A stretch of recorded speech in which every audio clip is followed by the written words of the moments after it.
Сәлем достар, сіздермен бірге Арафат. Бүгін біз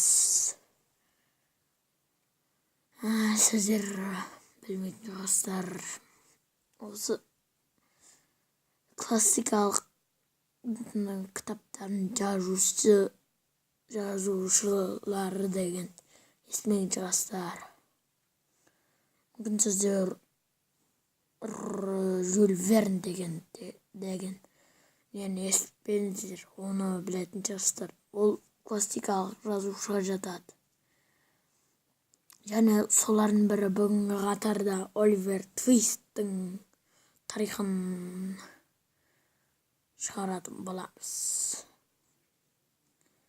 Енді оның видеосын әр сенбі сайын түсіретін боламыз. Сонымен біз бастаймыз. Ол Оливер Твист деген классикалық жазушы болады. Ол тула салысымен не дейді ғой, бір аурума сондай болған. Сөйтіп оның анасы оны құшақтап нестеген, жақсы көрген, бірақ та сөйтіп оны жетімдер үйі дейді ғой, сондайға өткізген. Бұның себебін өзімізде түсіндіре алмаймыз, өкінішке орай. Сөйтіп бір күні жетімдер үйіне сол Бамбл деген бір адам келеді. Сол жетімдер үйінің мейірбикесі айтады, қуанған адам құсап, бұл сіз ба Бамбл мырза дейді. Маған Оливер Твистті көрсетші дейді. Сөйтіп оны Оливер Твистке апарады. Оливер Твист ол кезде 9 жаста болатын. Сол 9 жасының бір күні ерекше болды оған. Сөйтіп Бамбл оған келіп айтады, біз сені алып кетеміз, жұмыс істейсің ба деп айтады. Сөйтіп Оливер Твистті алып кетеді. Сөйтіп қасын бір адамдарға апарады.